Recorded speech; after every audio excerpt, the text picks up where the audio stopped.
సత్య టాక్స్కి స్వాగతం. నేను సిహెచ్వివి సత్యనారాయణ.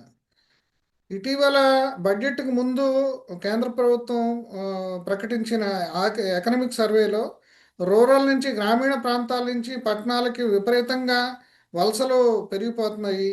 గ్రామాల్లో వ్యవసాయానికి అనుకూలమైన పరిస్థితులు లేవు, రైతులు బతికే పరిస్థితి లేదు, రైతులు వ్యవసాయం చేసే పరిస్థితి లేవు అని ఒక ఆందోళనకరమైన పరిస్థితిని ఆ, దాంట్లో వివరించారు. కానీ దాన్ని అడ్రస్ చేయడానికి ఇప్పుడు మొన్న బడ్జెట్లో ఏ రకమైన చర్యలు తీసుకోలేదు. ఏదో గ్రామీణాభివృద్ధికి ఏదో కొన్ని పథకాలు, అవే పాపులిస్ట్ పథకాలు, లేదంటే ఓట్లకు ఎరేసే పథకాలు తప్ప ఒక ఆ, ఒక సమస్య, మౌలికమైన సమస్యని వాళ్ళు అడ్రస్ చేయలేదు. ఎందుకంటే అది కేవలం గ్రామాలకు సంబంధించిన సమస్యే కాదు. వాళ్ళందరూ ఇక్కడ అర్బన్కి వస్తే అర్బన్లో కూడా సరైన ఏమి చదువుకున్న వాళ్ళు కూడా ఈ స్విగ్గీ జొమాటో డెలివరీ బాయ్స్ కింద బీటెక్ చదువుకున్న వాళ్ళు కూడా ఉన్నారు. ఇంత తీవ్రమైన సమస్యని ఎందుకు పట్టించుకోవట్లేదు అనేది మనతో మాట్లాడేందుకు Andhra Pradesh Aam Aadmi party convener, chartered accountant, ఆయన ఎస్ఎన్పిలో పనిచేసిన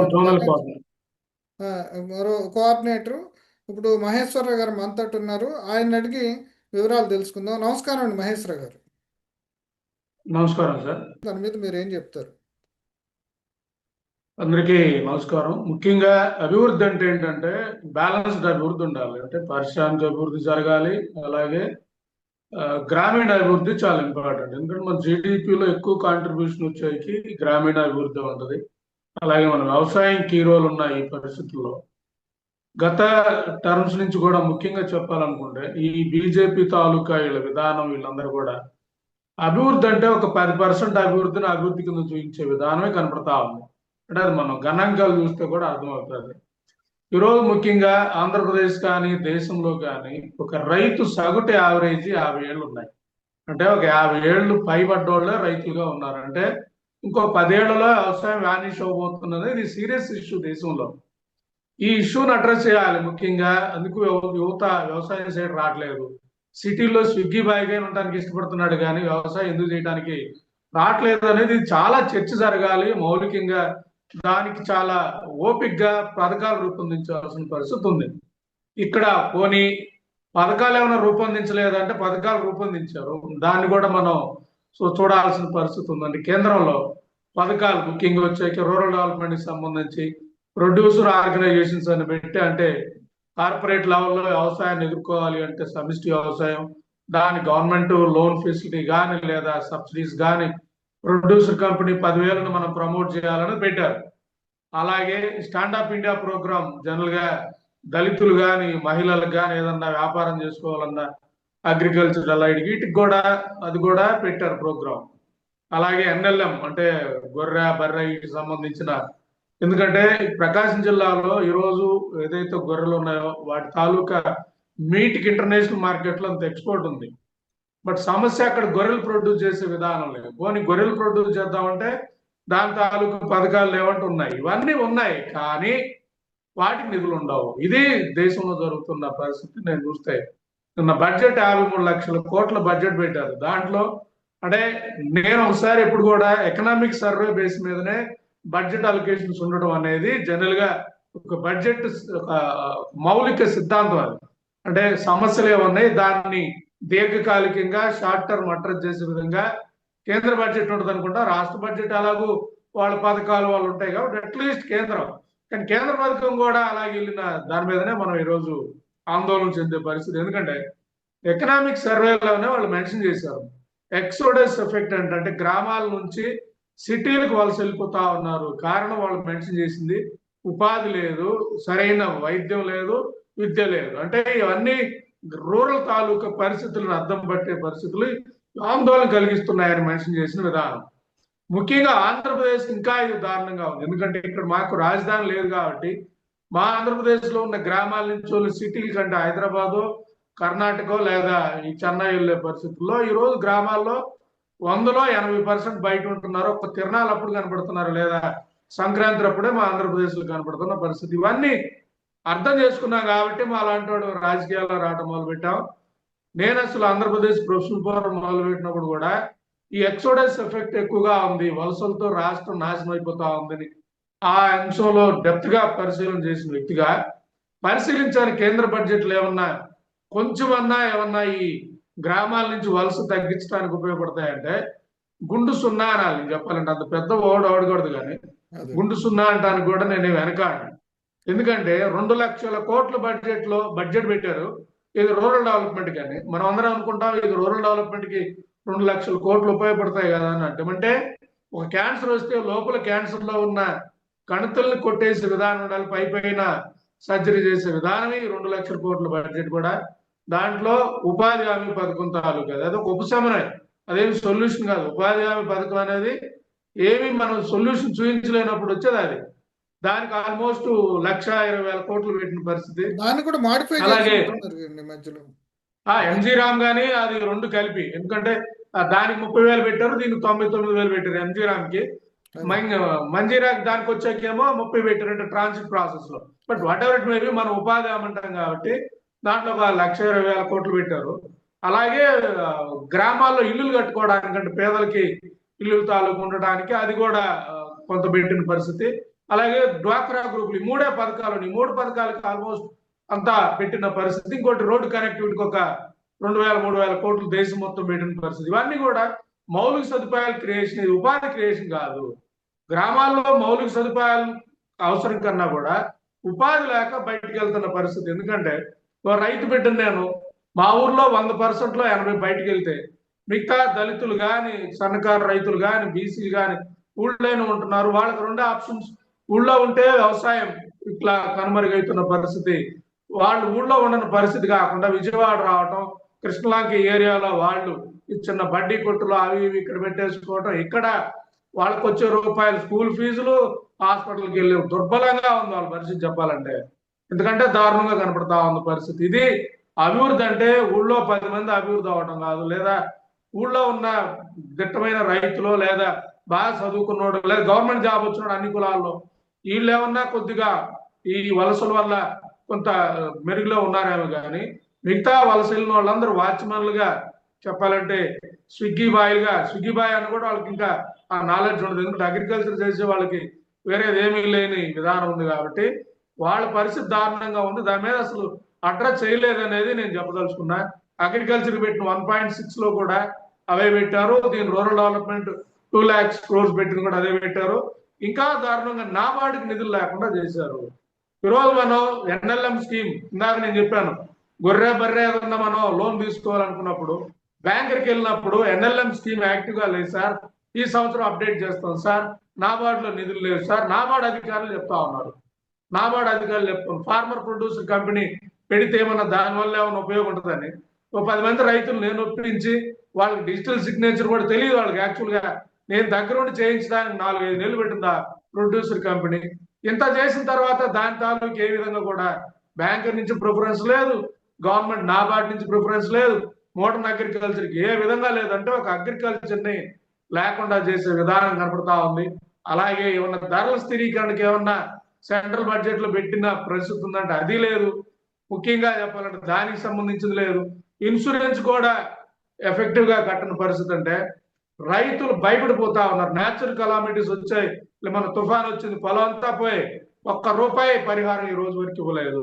అంటే దానికన్నా ఫండ్ పెట్టాల్సిన అవసరం ఉందంటే, అంటే రైతు ఏ విధంగా ఇబ్బంది పడి ఏ విధంగా వ్యవసాయం వదిలేసి ఈరోజు గ్రామాల్లో ఉన్న రైతు పిల్లలకి 40 ఏళ్ళైన పెళ్లిళ్ళు అవట్లేదు. అంటే ఆ జోన్కి వెళ్ళాలంటేనే రైతు పిల్లలంతా భయపడే పరిస్థితి.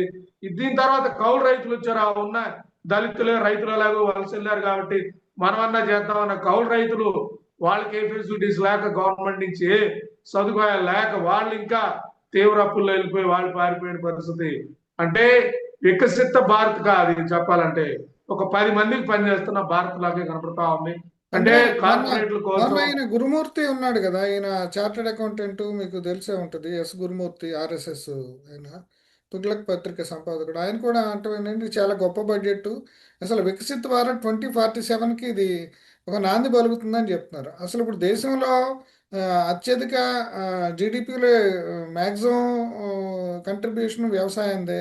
అట్లా ఉపాధిలో కూడా ఇప్పటికీ ఆ, ఎక్కువ పర్సంటేజ్ రైతు వ్యవసాయం నుంచే వస్తుంది ఇప్పుడు కంట్రిబ్యూషను. అటువంటి పరిస్థితుల్లో మరి ఆయన ఆ కామెంట్ ఎట్లా చేశాడు? అంత పెద్ద ఆయన వికసిత్ భారత్కి ఇది పునాదని, ఆ వికసిత్ భారత్లో వ్యవసాయానికి ఇప్పుడు ఏం ప్రిఫరెన్స్ ఉండదంటారు? అంటే ఇక్కడ జిడిపి గ్రోత్ రేటు అభివృద్ధికి నమూనా అంటారు, అది మిస్ కాన్సెప్ట్ చెప్పాలంటే. అదే చార్ట్ అకౌంటెంట్ గా జీడిపిని మనం అర్థం చేసుకోవాల్సింది స్పెండింగ్స్ మీద, అది పర్సంటేజ్ ఇంక్రీజ్ డిక్రీజ్ అనేది ఉంటుంది. స్పెండింగ్స్ అనేది జిఎస్టి రేట్లు పెరిగినా వస్తుంది, ఆయిల్ రేట్లు పెరిగినా వస్తుంది, ఇన్ఫ్లేషన్ పెరిగినా ఇవన్నీ కూడా స్పెండింగ్స్ పర్సంటేజ్ పెరుగుతాయి. దీంట్లో బ్యాలెన్సింగ్ అంటే నేను చెప్పాలంటే, డెవలప్మెంట్ అంటే కొద్ది మంది డెవలప్మెంట్ కాదు కదా. ఇప్పుడు కార్పొరేట్లు లేదా ఒక 10% రిచ్ వర్గాలు ఖర్చు పెట్టేవన్నీ జీడిపిలోకి వస్తాయి. ఇవన్నీ మీరు చూసుకున్న జీడిపి ఒక్కటే గ్రోత్ రేట్ అన్నదన్న కాకుండా కూడా పర్ క్యాపిటల్ ఇన్కమ్ ఎలా ఉంది, లేదా రూరల్ డెవలప్మెంట్ లో ఎలా, అగ్రికల్చర్ ఇంక్రీజ్ ఉందా డిక్రీజ్ ఉందా, ఎంప్లాయ్మెంట్ ఇంక్రీజ్ ఉందా డిక్రీజ్ ఉందా, పావర్టీ లైన్ డిక్రీజ్ అవుతుందా లేదా, అలాగే ఇవన్నీ చూసుకొని ఇండెక్స్ పారామీటర్ తీసుకొని మాట్లాడాలి. పర్టికులర్గా ఈ బీజేపీ బ్యాక్గ్రౌండ్ ఉన్న వాళ్ళంతా కూడా ఒక 10% గ్రోత్ చూపించేసి అదే గ్రోత్ అని చెప్పే విధానం కనబడతా ఉంది. దాన్నే సో ముఖ్యంగా లోతుగా అర్థం చేసుకునే ఎకానమీ భాషలో చెప్పాలంటే అభివృద్ధి అంటే సమగ్ర అభివృద్ధి. అంటే అభివృద్ధి అంటే ఊళ్ళో ఉన్న 10 మంది రైతులు, పొలం ఉన్న రైతుల అభివృద్ధి కాదు. మిగతా ఊరి మీద ఆధారపడ్డోళ్ళు, సన్నకారు లేదా ఊరిని కనిపెట్టుకున్న వాళ్ళు కూడా అభివృద్ధి అవ్వాలి. అందుకే డిస్పారిటీ చాలా ఎక్కువ వస్తుంది. మీరు చూస్తే జిన్ ఇండెక్స్ కానీ చూస్తే income distribution level, opportunity level చాలా చేంజెస్ అయ్యే పరిస్థితి. వాటి మీద ఏంటి మీద మాట్లాడరు వాళ్ళు. వాళ్ళు మాట్లాడేది జీడిపి ఒకటి కంపేర్ చేసుకుంటా ఉంటారు. అలాగే వికసిత్ భారత్ 2047 అనేది కంపెనీలు వస్తున్నాయి అంటారు. ఆ కంపెనీలు వస్తాయి, ఆ కంపెనీలు పెట్టుబడి కూడా రైతుల మూలు పెట్టుబడి పెట్టేసే విధానం. అంటే పారిశ్రామికవేత్తలు కొన్ని వర్గాలు వాళ్ళ గ్రోత్ 10 రెట్లు ఉంటే పేదోడు డిక్లైన్ 5 రెట్లు ఉంటా ఉంది. అంటే ఇంత డిస్పారిటీ ఉన్న ఈ పరిస్థితుల్లో అంటే ప్రభుత్వాలు పనిచేయాల్సింది, భారత రాజ్యాంగం కూడా పనిచేయాల్సింది. వెనకబడిన వాటిని పైకి తీసుకురావడానికి పథకాలు, వెనకబడిన వాడిని సమాన స్థాయికి తీసుకు, ఇవన్నీ కూడా రాజ్యాంగం ఆర్టికల్స్ కల్పించిన హక్కు. ఆ హక్కుని కాలరాసి ఎవరైతే ఉన్నత వర్గాలు, ఎవరైతే కార్పొరేట్లు, ఎవరైతే అవకాశాలు అందిపుచ్చుకోగలిగిన వాళ్ళకి అవకాశాలు సృష్టిస్తున్న పరిస్థితి ఉంది. కాబట్టి వాళ్ళు చెప్పింది వికసిత భారత్ అంటే డబ్బున్న వాళ్ళకి లేదా ఆల్రెడీ ఉన్నత వర్గాలకి మేబీ అది మంచి బడ్జెట్ గా అనిపించచ్చు. కానీ 70% రూరల్ డెవలప్మెంట్ ఉన్న లేదా పేద వర్గాలు ఉన్న ఈ దేశంలో ఈ 70% ని గాలికి వదిలేసి మిగతా 30%, ఆ రోజు అప్పట్లో చంద్రబాబు నాయుడు గారు హైదరాబాద్ వచ్చినప్పుడు సో బెగ్గర్లు కనపడకూడదని దాచిపెట్టినట్టు కనపడినట్లు ఈ 70% ని హైడ్ చేసి ఈ 70% స్థితిగతులను నొక్కేసి వాళ్ళకి తాత్కాలిక బెనిఫిట్ లాగా ఇచ్చేసి విధానం వాళ్ళ జీవితాలను అట్లా ఉంచే పరిస్థితి ఉంది. కాబట్టి మేము మాట్లాడుతా ఉన్నాం. అభివృద్ధి అంటే వాళ్ళు అభివృద్ధి అవ్వాలి, వాళ్ళు డెవలప్ అవ్వాలి, పల్లె డెవలప్ అవ్వాలి, పల్లె నుంచి కూడా ఊరితో పోటీ పడాలి, ఊళ్ళో ఉన్న పెద్ద కాంతం ఆయన బయటికి వెళ్ళినట్టు. కానీ ఈ చిన్న రైతులు లేదా ఇల్లు కూడా డెవలప్ అవ్వాలి. అంటే అవకాశాలను అందిపుచ్చుకునే ఫెసిలిటీ గవర్నమెంట్ ఇవ్వాలి. గవర్నమెంట్ ఇవ్వాలి. అవకాశాలు ఉన్నప్పుడు బిజినెస్ వ్యాపార అవకాశాలు ఉన్నాయి. ఒక పెద్ద ఆయన 2 కోట్లు ఖర్చు పెట్టి వ్యాపారం చేయగలడు. అలాగే దళితులకు సంబంధించి చేయగలడా? మీరు పెట్టిన స్టాండప్ ఇండియా ప్రోగ్రామ్ పెట్టారు.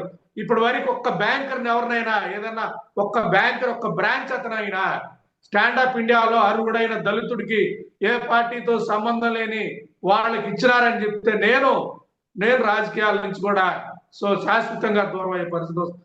అంత దారుణమైన ఓడు వాడటానికి రీజన్ ఏంటంటే స్టాండప్ ఇండియా ప్రోగ్రామ్ దారుణమైన ప్రోగ్రామ్. ఆ ప్రోగ్రామ్ లో ఎస్సీ ఎస్టీ బీసీ ఉమెన్ పెట్టారు.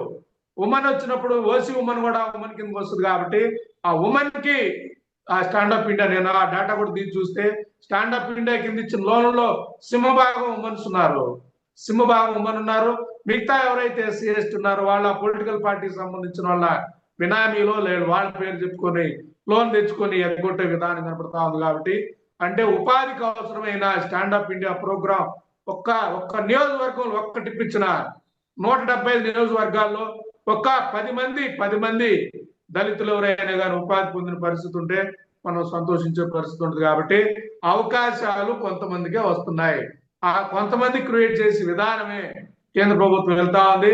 మిగతా వాళ్ళందరినీ కంట్రోల్ చేయడానికి పెట్టే పనికిమాలిన పథకాలు ఇవన్నీ కూడా డిస్ట్రిబ్యూట్ చేసే విధానం. కాబట్టి చాలా దారుణం. మనీ డిస్ట్రిబ్యూషన్ వచ్చేకి డెవలప్డ్ కంట్రీకి ఉపయోగపడుతుంది కానీ ఇక్కడ ఉపయోగపడదు. ఇటీవల ఒక కార్యకర్త ఒక ఆయన ఫేస్బుక్లో ఒక పోస్టింగ్ చేశాడండి.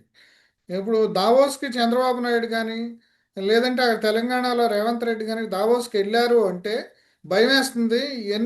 ఎన్ని వేల ఎకరాల ఆ, రైతుల నుంచి లాక్కుంటారో, రైతులు ఎంత భూమి కోల్పోతారా అనే ఒక ఆందోళన కలిగిస్తుంది అని ఒక పోస్టింగ్ చేశారు. అది చాలా ఇంట్రెస్టింగ్ అనిపించింది. దాని మీద మీ కామెంట్ ఏంటండి? సో నేను మాట్లాడుతా ఉన్నది కూడా మొదటి నుంచి అంతేనండి. లాస్ట్ బడ్జెట్ లో ఆంధ్రప్రదేశ్ లో పారిశ్రామిక అభివృద్ధి పెట్టింది తిప్పితే 1000 కోట్ల లోపున పెట్టారు. అంటే నేను ఎకనామిక్ యాక్టివిటీకి సంబంధించి మొత్తం డీటెయిల్ పారిశ్రామిక అభివృద్ధి అంటే వాళ్ళు చెప్పడానికి క్యాపెక్స్ పెట్టామంటారు కానీ అవన్నీ different different form. Revenue generate capex పెట్టింది అదంటే మరింత పారిశ్రామికవేత్త లేదా ఇంత అభివృద్ధి ఎట్లా చేస్తున్నామంటే రైతులు భూములు పెట్టుబడిగా పారిశ్రామిక అభివృద్ధి చేస్తా ఉన్నారు.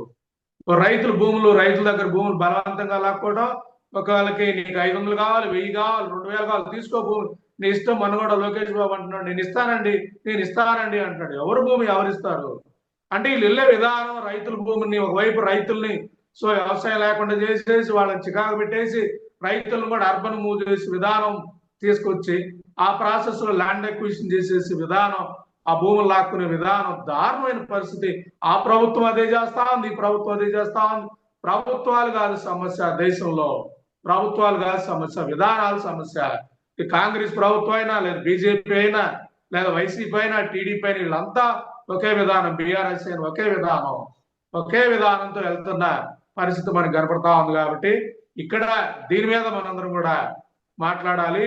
రైతులు భూములు పెట్టుబడిగా మీరు సాధించే పారిశ్రామిక అభివృద్ధి అంటే రైతుల్ని ఆల్రెడీ బక్క చిక్కు తీసేసి వాటిని ఆ భూమి వదిలేసి పారిపోయేటట్టు చేసేసి ఆ భూములతో అభివృద్ధి చేసి మళ్ళీ దాంట్లో కూడా స్కిల్డ్ పీపుల్ కి కెమికల్ ఇంజనీరో లేదా మెకానికలో సాఫ్ట్వేర్ ఇంజనీరో లేదా ఏఐ సంబంధించిన వాళ్ళు ఈ అంతా కూడా రిచ్ కిడ్స్ సంబంధించిన కేటగిరీ వాళ్ళకి అవకాశాల కోసం రైతుని చంపటం, రైతు పిల్లల్ని సో వాచ్మెన్ గా చేసే పరిస్థితి, రైతు పిల్లల్ని పట్టణాల్లో దుర్బలంగా బతికే పరిస్థితి చేస్తున్నారు. కాబట్టి ఇంతలా రైతు బిడ్డగా ఆ బ్యాక్గ్రౌండ్ నుంచి వచ్చినోడు, నేను చాటుగా ఉన్నాడు కాబట్టి నాకు ఈ అభివృద్ధి తాలూకా ఫలాలు ఎవరు వెళ్తున్నా, ఎవరు లాక్కోలేకపోతున్నారు, ఎవరు అసలు ఈవెన్ పోటీలో కూడా లేకపోతున్నారు అన్న దాని మీదనే ఇంతలా మాట్లాడాల్సి వస్తుంది. కాబట్టి నాకు ఈ పార్టీలతో ఎలాంటి రాజకీయ విభేదాలు లేదనేది చెప్పదలుచుకున్నాను. అంటే ఇప్పుడు గతంలో స్వతంత్రం వచ్చిన దగ్గర నుంచి కూడా భూ సంస్కరణలు జరపాలి, ఆ, చిన్న రైతులకి వ్యవసాయం గిట్టుబాటు అయ్యే విధంగా చేయాలని చెప్పేసి భూ సంస్కరణలు అమలు జరిపారు.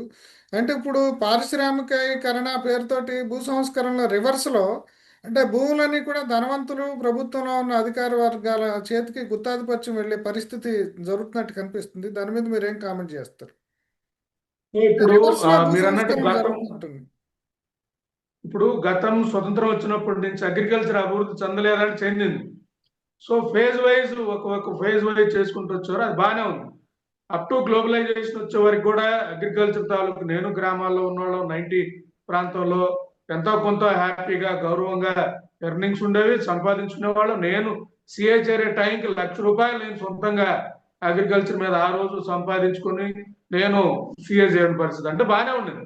బట్ ఎప్పుడైతే ఈ ప్రాసెస్ నడుచుకుంటా వచ్చిన ఈ విధానంలో సాఫ్ట్వేర్ మోజుతో అందరిని కూడా ట్రైన్ చేసి విధానంలో ఏలమెరిగా తీసుకెళ్లి అగ్రికల్చర్ పనికిరాదు అన్న విధంగా బీజం వేసేసి దాన్ని గవర్నమెంట్ కంటిన్యూ చేస్తున్న పరిస్థితి ఉన్నాయి. కాబట్టి ఈ రోజు మెయిన్ అజెండా వచ్చేకి అగ్రికల్చర్ చేసే రైతులందరూ కూడా అగ్రికల్చర్ వదిలేయాలి. ఎందుకంటే మీకు సమర్థత లేదు, మీరు చిన్నకారు రైతులు, మీరు టెక్నాలజీ వాడలేదని వాళ్ళ మీద బ్లేమ్ వేసి ఇళ్ళు అగ్రికల్చర్ ఫోర్స్ఫుల్ గా వదిలేసి విధానం వస్తే అప్పుడు అదాని అంబానో మొత్తం అగ్రికల్చరు లేదా ప్యాడీ కానీ అన్ని పండించే పరిస్థితి, కార్పొరేట్ ఈ సంస్థలకు వచ్చే పరిస్థితి వచ్చినప్పుడు భవిష్యత్తులో, ముఖ్యంగా భవిష్యత్తు కూడా నేను అన్ను 10 to 15 years టైంలో మొత్తం మనం తినే ఫుడ్ కానీ, మనం తినే ఆహార పదార్థాలు అన్ని కానీ, మనం తాగే వాటర్ కానీ సర్వం కార్పొరేట్లు, 4-5 కార్పొరేట్ల మీద ఆధారపడే పరిస్థితి. అంటే ఒక్కొరపు రాచరికలు ఉండేది, ఆ రాజు కింద చెరువు అంతా ఉండేది, మొత్తం చెరువు అంతా ఆ భూమి అంతా రాజుదే.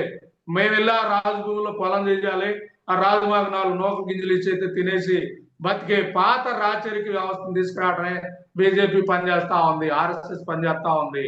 వీళ్ళు చెప్తానికి అగ్రికల్చర్ తాలూకా వీళ్ళ కుట్రలో భాగం అదే. కార్పొరేట్ వ్యవసాయం తీసుకొచ్చినప్పుడు ఆ రోజు అదాని అంబానీ ఈ పార్టీలకు అనుగుణంగా ఉంటారు. అదాని అంబానీ చెప్పిన వాళ్ళు ప్రధానమంత్రి అవుతారు, ఎమ్మెల్యేలు అవుతారు, ఎంపీలు అవుతారు. రేపు ఎంపీకి 500 కోట్లు, ఎమ్మెల్యేకి 200 కోట్లు వెళ్ళే పరిస్థితి వచ్చినప్పుడు మొత్తం సమాజం 90% సమాజం వీళ్ళ మీద డిపెండెన్సీ పెంచడంతో వీళ్ళ పని మీద ఉంది. కాబట్టి ఆ కుట్రలో భాగమే అగ్రికల్చర్ ని ఒక పద్ధతి ప్రకారం వదిలేసి అగ్రికల్చర్ ని క్లోజ్ చేసేసి, అగ్రికల్చర్ అంటే భయపడే విధంగా, అగ్రికల్చర్ ప్రొఫెషన్ అంటే తక్కువగా చూపించే విధంగా కుట్ర జరుగుతా ఉంది. ఆ కుట్రలో ఆల్రెడీ 80% సక్సెస్ పొందిన పాత్ర ఉంది కాబట్టి ఇంకొక 20% కూడా పెద్ద టైం పడదు. మీరు అనే ఆ రోజు రాబోతుంది అనేది చెప్పదలుచుకున్నా. భూమిని కొంతమంది కార్పొరేట్లకి పారిశ్రామిక అభివృద్ధికి ఇస్తారు, మిగిలిన భూమిని పారిశ్రామిక వ్యవసాయం కోసం తీసేసుకొని టోటల్ భూమి ఒక 10% చేతుల్లో, 10% వర్గాల చేతుల్లో ఉండిపోయే పరిస్థితి వచ్చినప్పుడు నయా రాచరికం వస్తుంది. అది మేము మాకు అలాంటి వాళ్ళు భయపెట్టే అంశం కాబట్టి ఎకనామిక్ భాషలో కొంత అనలైజ్ చేయగలం, ఎస్టిమేట్ చేయగలిగిన స్థాయి వాళ్ళం కాబట్టి మేము ఈరోజు ఇంత బాధతో మాట్లాడాల్సిన పరిస్థితి, ఇంత వాస్తవాలు ప్రజలు చెప్పాల్సిన అవసరం ఉందనేది భావిస్తున్నాం. ఫైనల్ గా కంక్లూజన్ చెప్పండి. ఇప్పుడు మరణశయ్య మీద ఉన్న ఈ వ్యవసాయాన్ని కానీ రైతాంగాన్ని కానీ ఇప్పుడు వాళ్ళని మళ్ళా సక్రమ మార్గంలో పెట్టి వాళ్ళకి ఉపాధి అది సెట్ చేయాలంటే ఏం చేయాలి? ఇప్పుడు మీరు ఏం సూచిస్తారు సో గవర్నమెంట్? ఇక్కడ దానికి మేము కొన్ని ప్రతిపాదనలు మేము చేసాం. ఇప్పుడు రూరల్ డెవలప్మెంట్ అనేది మెయిన్ వచ్చేకి మీ గ్రామీణ ఉపాధికి ఈ ఉపాధి హామీకి సంబంధించిన నీట్ ఎలాగో అది అవసరమైనప్పుడు పెట్టి ఎక్కువ నిధులు ఈ స్కీమ్స్ పెట్టాలి. నాబార్డుకి నిధులు ఎక్కువ ఇవ్వాలి, నాబార్డు పాత్ర ఎక్కువ ఉండాలి. అంటే అక్కడ వ్యవసాయానికి ప్రయోగం చేసి విధానం ఇవ్వాలి. కొత్త రకం పంట వేయాలి, నేను ఈ పంట బదులు లేదా ఆ దేశంలో డిమాండ్ ఉంది, దాన్ని పండించాలంటే నేను ఎక్స్పెరిమెంట్ చేయాలి. నేను ఎక్స్పెరిమెంట్ చేయాలన్నప్పుడు ప్రైవేట్ కంపెనీలు పెట్టి ఎక్స్పెరిమెంట్ చేసినప్పుడు ఎలా అయితే లిమిటెడ్ లైబిలిటీ ఇచ్చి బ్యాంక్ లోన్లు ఇచ్చి స్టార్ట్అప్ ఇండియా ఫెసిలిటీస్ ఇస్తారో, రైతులు కూడా అలాంటి ఫెసిలిటీస్ ఇచ్చి ఎక్స్పెరిమెంట్ చేయగలిగితే ఆ యువ రైతులు చేసిన ఎక్స్పెరిమెంట్ బాగా చేస్తే మిగతా వాళ్ళు కూడా వచ్చే పరిస్థితి ఉంటుంది. కాబట్టి పరిశోధనలు పెట్టాలి, ఎక్స్పెరిమెంట్లు పెట్టాలి, అగ్రికల్చర్ సస్టైనబుల్ సంబంధించిన వాటి మీద పెట్టాలి. అలాగే అలైడ్ యాక్టివిటీస్, గొర్రె ఇటు తాలూకు ఏదైతే ఉన్నాయో వాటిని మార్కెట్ లో డిమాండ్ బట్టి ఇక్కడ ఉత్పత్తి చేసే పరిస్థితి ఉండాలి. అలాగే స్టాండప్ ఇండియా ప్రోగ్రామ్ బాగా యాక్టివ్ చేయాలి. ముఖ్యంగా దళితులకి వాళ్ళకి అవసరమైన ఉపాధి పెంచాలి, గ్రామీణ ఉపాధి పెంచాలి, వాళ్ళకి క్రెడిట్ గ్యారంటీతో లోన్లు ఇవ్వాలి, ఎక్కువ నిధులు వాటికి పెట్టాలి. ఎక్కువ నిధులు వాటికి పెట్టేస్తే ఒక 10 మంది కానీ గ్రామాల్లో ఉన్న యువత ఇవన్నీ చేయగలిగి మంచి అర్నింగ్ చేయగలిగి గౌరవంగా బతకగలిగిన పరిస్థితి కానీ మనం బయట చూపించగలిగిన పరిస్థితి వచ్చినప్పుడు సిటీల్లో తక్కువ జీతాలతో ఇబ్బందులు పడి అర్బన్ లైఫ్ లో ఇమడలేని యువత అంతా కూడా బ్యాక్ వచ్చే పరిస్థితి ఉంటుంది. ఆ రోజు గ్రామీణ అభివృద్ధి మళ్ళీ మొదలయ్యే పరిస్థితి వస్తుంది. అప్పుడు స్వయం సమృద్ధి సాధించే పరిస్థితి వస్తుంది. ఆ గ్రామానికి అవసరమైన అన్ని ప్రొడ్యూస్ తో పాటు ఆధునిక టెక్నాలజీ వాడే విధానం ఇక్కడి నుంచి ప్రపంచ దేశాలకి ఆహార ఉత్పత్తులు, ఎందుకంటే యూరోపియన్ యూనియన్ తో భవిష్యత్తులో మనం కానీ అగ్రిమెంట్ ఎంటర్ అయ్యే పరిస్థితి వస్తే మనం యూరోప్ యూనియన్ మొత్తానికి లేదా ప్రపంచం మొత్తానికి కూడా ఆహారం సప్లై చేసే పరిస్థితి వస్తుంది. కాబట్టి అప్పుడు జీడిపి కాంట్రిబ్యూషన్ కానీ, గ్రోత్ కానీ, పర్ క్యాపిటల్ ఇన్కమ్ ఇంక్రీజ్ కానీ ఇవన్నీ కూడా అప్పుడు వికసిత భారత్ కింద వెళ్తుంది. కానీ వీళ్ళు చెప్పే వికసిత భారత్ వచ్చేకి రాచరికం సైడ్ లేదా కార్పొరేట్ లేదా క్రోనీ క్యాపిటలిస్టులు ప్రొడ్యూస్ చేసేది. కాబట్టి అలాంటి వాళ్ళు ఎవరన్నా ఉంటే నేను వాళ్ళతో చర్చకు రెడీ అనేది చెప్పదలుచుకున్నా. మీరు చెప్పే వికసిత భారత్ కి మేము చూసిన వాస్తవాలకి డెఫినెట్ గా మాకు అలాంటి చర్చకు అవకాశం ఇస్తే డిబేట్ డిస్కషన్ కి మేము ఎప్పుడు కూడా రెడీగా ఉంటాం అనేది చెప్పదలుచుకున్నా. థ్యాంక్ యూ అండి. థ్యాంక్ యూ ఫర్ ఇన్ఫర్మేషన్ అండి.